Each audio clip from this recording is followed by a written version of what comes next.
Chapter 6 ചലനത്തിൻ്റെ ജീവശാസ്ത്രം പഠിക്കാൻ പോകുന്നത്. അതായത് നമ്മുടെ ശരീരത്തിലെ ചലനവുമായി ബന്ധപ്പെട്ടുള്ള കാര്യങ്ങളാണ് പഠിക്കാൻ പോകുന്നത്. ഇതെല്ലാം കുട്ടികൾ കളിക്കുന്നതായിട്ടും, അതായത് ഗ്രൗണ്ടിൽ കളിക്കുന്ന കുട്ടികളെക്കുറിച്ചും വീട്ടിലിരുന്ന് കമ്പ്യൂട്ടറിലോ മൊബൈലിലോ കളിക്കുന്ന കുട്ടികളെക്കുറിച്ചും താരതമ്യപ്പെടണമെന്ന് അത് പറഞ്ഞിട്ടുള്ളത്. പിന്നീട് എന്താണ് വ്യായാമത്തിൻ്റെ പ്രാധാന്യം എന്ന് പറയുന്നത്. നമുക്ക് നോക്കാം, ശരീരത്തിൽ വ്യായാമത്തിൻ്റെ പ്രാധാന്യം എത്രത്തോളമുണ്ട്.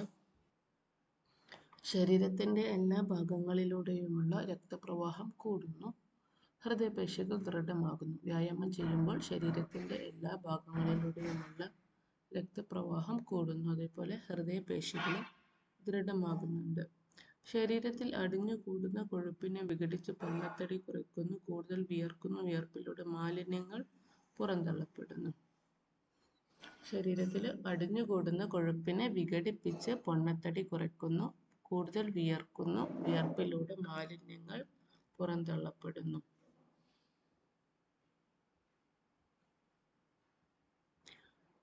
ശ്വസനവാതകങ്ങളുടെ വിനിമയം കൂടുതൽ കാര്യക്ഷമമാക്കുന്നു, വൈറ്റൽ കപ്പാസിറ്റി കൂടുന്നു. വൈറ്റൽ കപ്പാസിറ്റി കൂടുന്നു. വ്യായാമത്തിൻ്റെ പ്രാധാന്യമാണ്. വൈറ്റൽ കപ്പാസിറ്റി കൂടുന്നുണ്ട്. പേശികളിൽ കൂടുതൽ രക്തലോമികകൾ രൂപപ്പെടുന്നു, പേശികളുടെ ക്ഷമത വർദ്ധിക്കുന്നു. വ്യായാമം ചെയ്യേണ്ടതിൻ്റെ ആവശ്യകത ഇത്രത്തോളമാണ്. ഇനി വ്യായാമം മാനസിക സമ്മർദ്ദം കുറയ്ക്കുകയും കൂടുതൽ ഉന്മേഷത്തോടെ പ്രവർത്തനങ്ങളിൽ ഏർപ്പെടാൻ നമ്മെ സജ്ജരാക്കുകയും ചെയ്യും. ചലനങ്ങൾ ഏതെല്ലാം രീതിയിലാണ് ഇനി നമ്മുടെ ശരീരത്തിൽ നടക്കുന്നത് നോക്കാം. കൈകളുടെ ചലനം, ഹൃദയസ്പന്ദനം, നാക്കിൻ്റെ ചലനം, അങ്ങനെ വ്യത്യസ്തമായ ചലനങ്ങളുണ്ട്. ഇതിൽ ചിലത് നമ്മുടെ ആഗ്രഹമനുസരിച്ച്, നമ്മുടെ ഹിതമനുസരിച്ച് സംഭവിക്കുന്നുണ്ട്, എന്നാൽ ചിലത് ഹിതമനുസരിക്കാതെ സംഭവിക്കുന്നതുണ്ട്. അപ്പോൾ ചലനങ്ങളെ നമ്മുടെ ഇഷ്ടാനുസരണം നിയന്ത്രിക്കാവുന്നവ അല്ലാത്തവ എന്നിങ്ങനെ തരംതിരിക്കാം. നമ്മുടെ ഇഷ്ടാനുസരണം നിയന്ത്രിക്കുന്നവയാണ് ഐച്ഛിക ചലനങ്ങൾ, വോളണ്ടറി മൂവ്മെൻറ്റ്സ് എന്ന് പറയുന്നത്. എന്നാൽ ഇഷ്ടാനുസരണം നിയന്ത്രിക്കാനാവാത്ത ചലനങ്ങളെയാണ് അനൈച്ഛിക ചലനം എന്ന് പറയുന്നത്. അപ്പോൾ അതിന് ഐച്ഛിക ചലനമായി നമ്മൾ കൈകാലുകളുടെ ചലനം എടുക്കാം, അതുപോലെ തല ചലിപ്പിക്കുന്നത്, ഇതെല്ലാം നമ്മുടെ ഐച്ഛിക ചലനം. അനൈച്ഛിക ചലനത്തിൽ ഹൃദയസ്പന്ദനം, ശ്വാസോച്ഛ്വാസം, അതേപോലെ തന്നെ പെരിസ്റ്റാൾസിസ് മൂവ്മെൻറ്റ്, ഇതെല്ലാം നമ്മുടെ നിയന്ത്രണത്തിലല്ലാത്ത ചലനങ്ങളാണ്. അതുകൊണ്ട് ഇതിനെ അനൈച്ഛിക ചലനം എന്ന് വിളിക്കാൻ പറ്റും. ഇനി ചലനത്തെ സഹായിക്കുന്ന നമ്മുടെ ശരീരത്തിലെ ഭാഗമാണല്ലോ പേശികൾ. അപ്പോൾ ശരീരത്തിൽ എത്ര തരം പേശികളുണ്ടെന്ന് നോക്കാം. അസ്ഥിപേശി, അതല്ലേ രേഖാങ്കിത പേശി എന്ന് പറയുന്ന പേശിയാണ്. അസ്ഥിപേശി എന്ന് പറയുമ്പോൾ അസ്ഥികളുമായിട്ട് ചേർന്ന് കാണപ്പെടുന്ന പേശികളാണ്. സിലിണ്ടർ ആകൃതിയിലുള്ള കോശങ്ങളാണ്, കുറുകെ വരകൾ കാണപ്പെടുന്നുണ്ട്. ഐച്ഛിക ചലനങ്ങൾ സാധ്യമാക്കുന്നു. ഐച്ഛിക ചലനങ്ങൾ സാധ്യമാക്കുന്നത് അസ്ഥിപേശികളാണ്. കാരണം ഐച്ഛിക ചലനങ്ങൾ നടക്കുന്നത് അസ്ഥികളിലൂടെയാണല്ലോ. അപ്പോൾ അസ്ഥികളുമായിട്ട് ബന്ധപ്പെട്ടിട്ടുള്ള പേശികളെയാണ് അസ്ഥിപേശി എന്ന് വിളിക്കുന്നത്. അപ്പോൾ ഇതിൻ്റെ ആകൃതി നോക്കാം. സിലിണ്ടർ ആകൃതിയാണ്, അതുപോലെ കുറുകെ വരകൾ കാണപ്പെടുന്നുണ്ട്. അസ്ഥികളുമായി ബന്ധപ്പെട്ട് കാണുന്നു, കുറുകെ സിലിണ്ടർ ആകൃതിയിൽ കുറുകെ വരകൾ കാണപ്പെടുന്നു. ഐച്ഛിക ചലനത്തിന് ഉപയോഗിക്കുന്ന പേശികളാണ് അസ്ഥിപേശി. ഇനി അടുത്തത് മിനുസപേശിയാണ്, അതായത് രേഖാശൂന്യ പേശി. അതിൽ വരകളൊന്നും കാണപ്പെടുന്നില്ല, രേഖകൾ കാണപ്പെടുന്നത് കൊണ്ടാണ് രേഖാശൂന്യ പേശി. നേരത്തെ അസ്ഥിപേശിയിൽ വരകൾ ഉള്ളത് കൊണ്ട് രേഖാങ്കിത പേശി എന്ന് പറഞ്ഞിരുന്നു. എന്നാൽ മിനുസപേശി ആവശ്യമുള്ള എവിടെയാണ്? മിനുസ വേണ്ട, അതായത് സ്മൂത്തായ ഇടങ്ങളിലാണ് മിനുസപേശി കാണുന്നത്. ആമാശയം, ചെറുകുടൽ തുടങ്ങിയ ആന്തര അവയവങ്ങളിലും രക്തക്കുഴലുകളിലും കാണപ്പെടുന്നത് രേഖാശൂന്യ പേശി, അതായത് മിനുസപേശിയാണ്. സ്പിൻഡിൽ പോലെയുള്ള ആകൃതിയാണ്, കുറുകെ വരകളില്ല, അനൈച്ഛിക ചലനങ്ങൾ സാധ്യമാക്കുന്നു.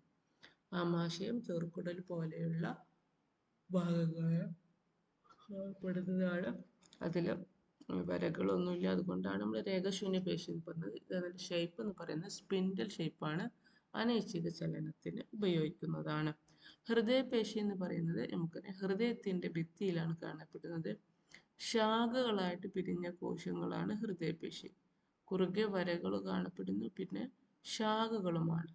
അനൈച്ഛിക ചലനത്തിനാണ് ഉപയോഗിക്കുന്നത്. ഇത് ഹൃദയസ്പന്ദനം എന്ന് പറയുന്നത് അനൈച്ഛിക ചലനമാണല്ലോ.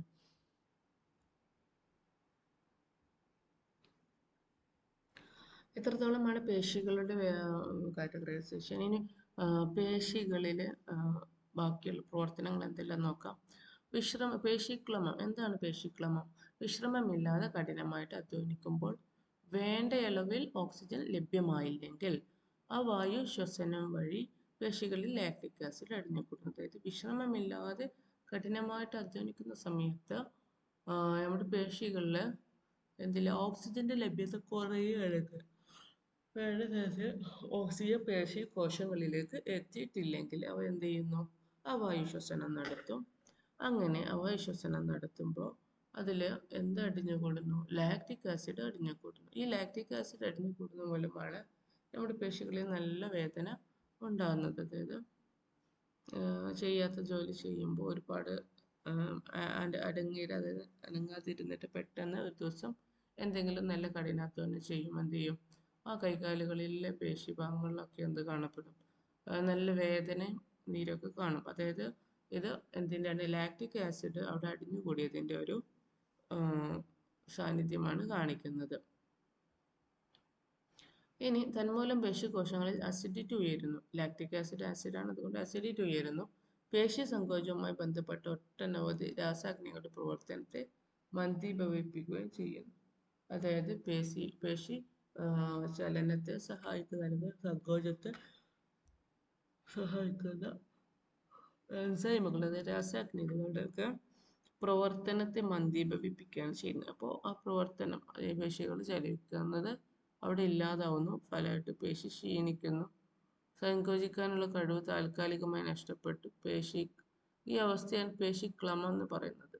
പേശിക്രമം അതായത് പേശി ഇങ്ങനെ ക്ഷീണിച്ചു പോയിട്ട് അതിന് ചലിക്കാൻ സങ്കോചിക്കാനൊക്കെ കഴിയാതെ വരുന്ന ഒരവസ്ഥയാണ് പേശിക്രമം എന്ന് പറയുന്നത്.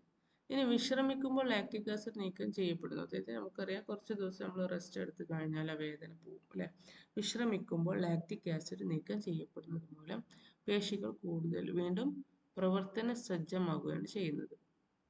വളരെ താൽക്കാലികമായിട്ടുണ്ടാകുന്ന ഒരു ബുദ്ധിമുട്ടാണ് പേശിക്രമം എന്ന് പറയുന്നത്. ഇനി അസ്ഥികളും ചലനങ്ങളും എന്തെന്ന് നോക്കാം.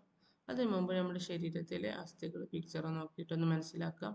നോക്കാം, തലയിൽ എത്രത്തോളം അസ്ഥികളുണ്ട്? 29 അസ്ഥികളാണുള്ളത്. ഇനി തോൾ വലയത്തിൽ രണ്ടിടത്തും രണ്ടെണ്ണം വീതമായിട്ട് ആകെ 4 അസ്ഥികൾ കാണപ്പെടുന്നു. മാറല് എന്ന് പറയുന്നത് ഒരെണ്ണമാണ്. പിന്നെ വാരിയെല്ലുകൾ, റിബ്സ്, അതായത് എത്ര എണ്ണം ഉണ്ട്? 12 വീതം രണ്ട് സൈഡിലുള്ളത് കൊണ്ട് 24 വരുന്നു. അതുപോലെ നട്ടെല്ലിലെ കശേരുക്കളുടെ എണ്ണമാണ് 26. കൈകളിലെ അസ്ഥികൾ എല്ലാം കൂടെ എത്ര വരുന്നു? 60 വരുന്നുണ്ട്. അതായത് രണ്ട് കൈകളിലും കൂടിയാണ് 60 വരുന്നത്. അത് കഴിഞ്ഞിട്ട് ശ്രേണി വലയം, അതായത് ഇടുപ്പെല്ലിൽ വരുന്നത്. ശ്രേണി വലയത്തിൽ 2 എല്ലുകളാണ്. അതായത് ഇടത് ഭാഗത്തൊന്നും വലത് ഭാഗത്തൊന്നും ആ രീതിയിൽ എത്ര എണ്ണം വരുന്നു? 2 എണ്ണം വരുന്നുണ്ട്. അതുപോലെ കാലിലെ അസ്ഥികളും 2 കാലിലും കൂടെ ആകെ 60 അസ്ഥികൾ വരുന്നു.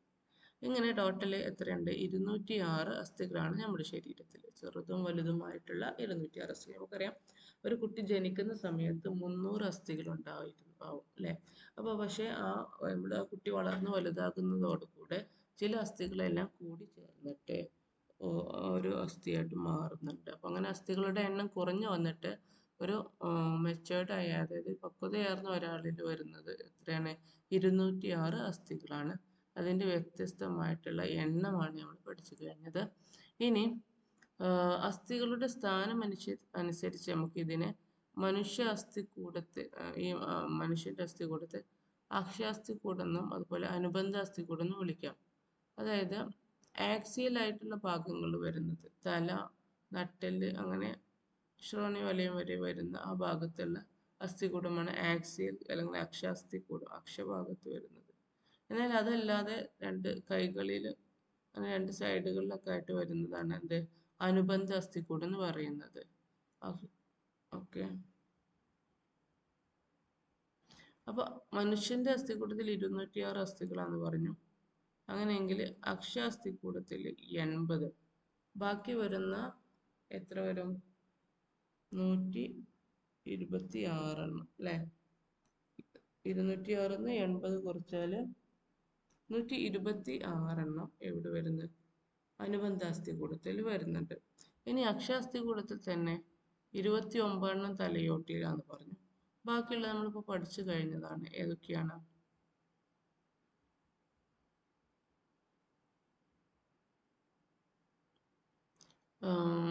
മാറിൽ ഒരെണ്ണം വരുന്നുണ്ട്. അപ്പോൾ ഇത്രയും 30, 80 30 ദെൻ വാരിയെല്ലുകൾ 24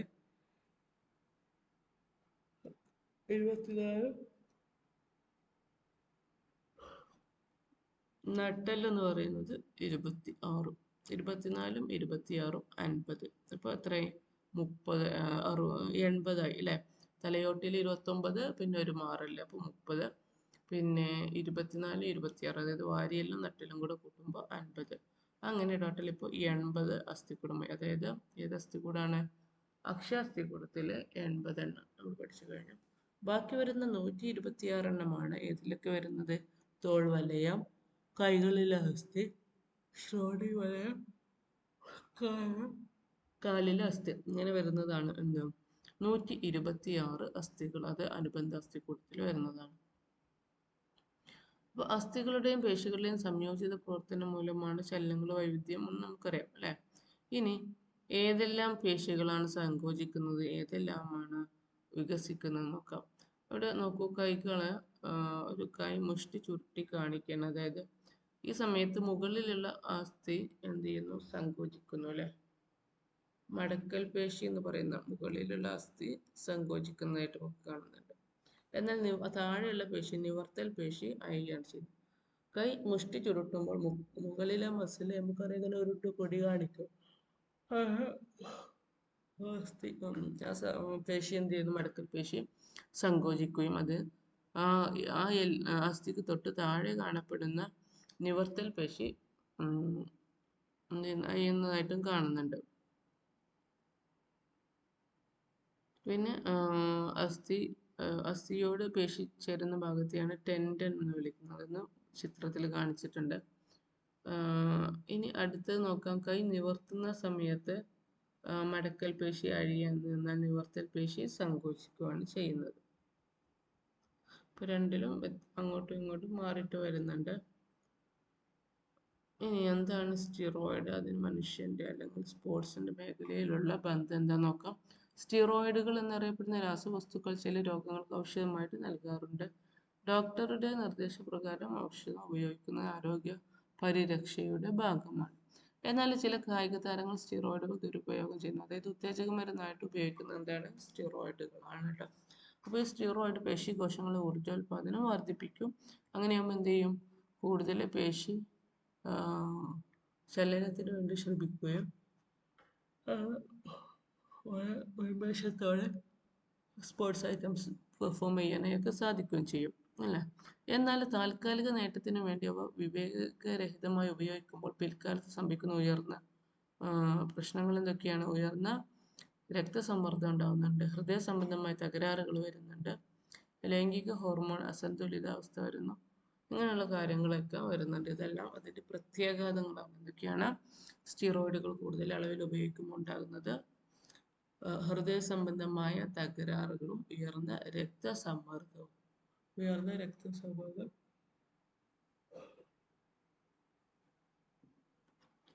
ഹൃദയ സംബന്ധമായിട്ടുള്ള തകരാറുകൾ, അതേപോലെ ലൈംഗിക ഹോർമോൺ അസന്തുലിതാവസ്ഥ, ഇതെല്ലാം സ്റ്റിറോയിഡുകളുടെ കൂടുതലുള്ള ഉപയോഗം കാരണം ഉണ്ടാകുന്ന പ്രത്യാഘാതങ്ങളാണ് കേട്ടോ. അപ്പോൾ ഇത് ഉപയോഗിക്കാൻ പാടില്ല. കൂടുതലായി നമ്മൾ മരുന്നായിട്ട് ഉപയോഗിക്കുന്നതിൽ പ്രശ്നമില്ല. എന്നാൽ ആവശ്യമില്ലാത്ത കാര്യത്തിന് സ്റ്റിറോയിഡ് ഉപയോഗിക്കുന്നത് ശരിയായ രീതിയല്ല. ഇനി പേശികൾ അസ്ഥികളുമായി ചേർന്ന് പ്രവർത്തിക്കുമ്പോഴാണ് ചലനം നടക്കുന്നത് നമുക്ക് മനസ്സിലായി. കയ്യിലെ പേശികളൊന്ന് സങ്കോചിക്കുമായി എന്നൊക്കെ പറഞ്ഞു. ഇത്തരം ജോഡികളുണ്ടല്ലോ, അതായത് ഒരെണ്ണം അയയുമ്പോൾ ഒരെണ്ണം സങ്കോചിക്കുന്നു. ഒരു പേശി അയയുമ്പോൾ തൊട്ടടുത്ത് അതിൻ്റെ അപ്പുറത്തുള്ള പേശി എന്ത് ചെയ്യുന്നു? സങ്കോചിക്കുന്നു. ഇങ്ങനെ ഒരു പെയറായിട്ടാണ് ഇത് കാണപ്പെടുന്നത്. ഇങ്ങനെയുള്ള അതായത് ഈ പെയേഴ്സ് അല്ലെങ്കിൽ ഈ ജോഡികളെ നമുക്ക് എന്ത് പറയാം? പ്രതിദ്വന്ദ്വി പേശികൾ എന്ന് പറയുന്നുണ്ട്. പ്രതിദ്വന്ദ്വി പേശികൾ മിക്ക ശരീരത്തിന്റെ ജോയിൻസുകളിലും കാണപ്പെടുന്നുണ്ട്. കയ്യിലുണ്ടാവും, കാലിലുണ്ടാവും, അതുപോലെ ശരീര ചലനങ്ങളുടെ ഭാഗങ്ങളിലെല്ലാം പ്രതിദ്വന്ദ്വി പേശികൾ കാണപ്പെടുന്നുണ്ട്. ഇനി ബാക്കിയുള്ള അസ്ഥികളും ഇവിടെ ചലനവും എങ്ങനെ നോക്കാം. അസ്ഥികൾ പരസ്പരം ബന്ധപ്പെട്ടിരിക്കുന്ന സന്ധികളിലൂടെയാണ്. സന്ധികൾ അസ്ഥികൾക്ക് കൂടുതൽ സ്വാതന്ത്ര്യം. ഇപ്പൊ നമ്മൾ നേരത്തെ ടെൻഡൻ എന്ന് പറഞ്ഞ ഭാഗം എന്താണ്? അസ്ഥിയും പേശിയും കൂടെ ബന്ധപ്പെട്ടൊരു ഭാഗമാണ് ടെൻഡനുകൾ പറഞ്ഞത്. അതേപോലെ അസ്ഥികൾ പരസ്പരം ബന്ധപ്പെട്ടിരിക്കുന്നത് എന്താണ്? സന്ധികളിലൂടെയാണ്. സന്ധികൾ അസ്ഥികൾക്ക് കൂടുതൽ സ്വാതന്ത്ര്യം നൽകി ചലനത്തിൽ പങ്കുചേരാൻ സഹായിക്കുന്നുണ്ട്. സന്ധികളുടെ വൈവിധ്യം അനുസരിച്ച് നമുക്ക് ചലനങ്ങൾ വൈവിധ്യം പറഞ്ഞു. അപ്പോൾ അതായത് പലതരത്തിലുള്ള സന്ധിയാണ് ഉണ്ടാവുക. നോക്കാം. ചിത്രത്തിൽ നോക്കൂ, കഴുത്തിൽ ഒരു സന്ധി ഉണ്ട് പറഞ്ഞു, കീലസന്ധി അല്ലെ. നമ്മുടെ കഴുത്ത്, തല ഇങ്ങനെ കഴുത്ത് റൊട്ടേറ്റ് ചെയ്യാൻ, നമുക്ക് പകുതി റൊട്ടേറ്റ് ചെയ്യാനും മുകളിലോട്ടും താഴോട്ടും ഒക്കെ ചലിപ്പിക്കാൻ കഴിയുന്നുണ്ട്. അതിന്റെ ഫലമായിട്ട് നമ്മൾ തല ചലിപ്പിക്കാൻ കഴിയുന്നു അല്ലെ. അവിടെ കാണുന്നത് കഴുത്തിലെ അസ്ഥിയാണ് കീലസന്ധി എന്ന് പറയുന്നത്. ഇനി ഷോൾഡറിലും അതേപോലെ ഇടുപ്പല്ലിലും കാണപ്പെടുന്ന അസ്ഥി. ഈ അസ്ഥിയുടെ ഒരു പ്രത്യേകത എന്ന് പറയുന്നത് എന്താണ്? ഒരു കുഴിയിൽ ഒരു അസ്ഥി കാണപ്പെടുന്നുണ്ട് അല്ലെ. ബോളും അതുപോലെ ഒരു കുഴിയാണ് വരുന്നത്. ഇവിടെ എന്ന് പറയുമ്പോൾ എന്താണ്? നമുക്ക് ഇങ്ങനെ കുറച്ച് കറക്കാൻ കഴിയുന്നുണ്ട് അല്ലെ. നമ്മുടെ എൽബോയിലുള്ള പോലെയാണോ ഇത്? അല്ല. ഈ കൈകളും കാലുകളിലുള്ള അസ്ഥി എന്ന് പറയുന്നത് കുറച്ച് കൂടുതൽ ദൂരത്തോട്ട് നമുക്ക് കറക്കാൻ ഇങ്ങനെ കഴിയുന്നുണ്ട്. കൂടുതൽ ഡിഗ്രി അളവിൽ ആംഗിളിൽ നമുക്ക് കറക്കാൻ കഴിയുന്നുണ്ട് കൈയും കാലൊക്കെ. അങ്ങനെയുള്ള അസ്ഥികൾ, അതായത് ഒരു കുഴിയിൽ ഒരു ബോൾ വരുന്ന രീതിയിലുള്ള അസ്ഥികളാണ് ഗോളാന്തര സന്ധികൾ എന്ന് പറയുന്നത്. അങ്ങനത്തെ സന്ധികളാണ് ഗോളാന്തര സന്ധി. ഇപ്പൊ കീലസന്ധി കഴുത്തിലും, ഗോളാന്തര സന്ധി തോളിലും, അതേപോലെ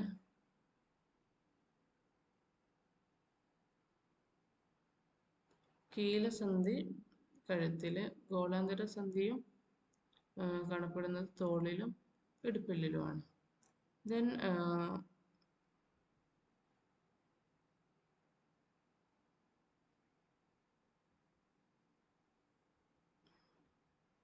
മറ്റു സന്ധികൾ നോക്കാം. വിജാഗിരി സന്ധി ഇവിടെ എൽബോയിൽ വരുന്നുണ്ട്. അതുപോലെ നീലൂലെ കാൽമുട്ടിലും കൈമുട്ടിലും വരുന്ന സന്ധികളാണ് വിജാഗിരി സന്ധി.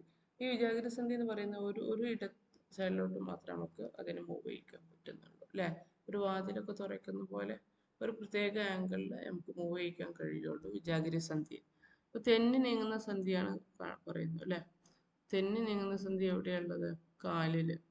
കാലിലാണ് എന്ത്? തെന്നി നീങ്ങുന്ന സന്ധി ഉള്ളത്. ഇപ്പോൾ ഏതൊക്കെയാണ്? കീലസന്ധി കഴുത്തിൽ, തെന്നി നീങ്ങുന്ന സന്ധി കാലിലും. പിന്നെ പറയുന്നത് ഗോളാന്തര സന്ധി, അത് തോളിലും ഇടുപ്പല്ലിലും, വിജാഗിരി സന്ധി കൈമുട്ടിലും കാൽമുട്ടിലും. അപ്പൊ ഇത്തരം സന്ധികളാണ് നമ്മുടെ ശരീരത്തിലുള്ളത്. ഇനി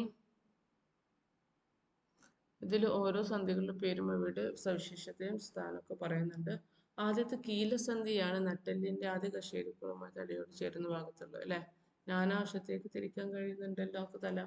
ഓക്കെ. then അടുത്ത വിജാഗിരി പോലെയുള്ളത് സന്ധിയുടെ പേര് വിജാഗിരി സന്ധിയാണ്. കൈമുട്ട്, കാൽമുട്ട് എന്നിവിടെ കാണപ്പെടുന്നു. ഗോളാന്തര സന്ധി എന്താണ്? ഒരു കുഴിയും അതിലൊരു ഗോളവും കൂടിയുള്ള സന്ധിയാണ് പറയുന്നത് ഗോളാന്തര സന്ധി.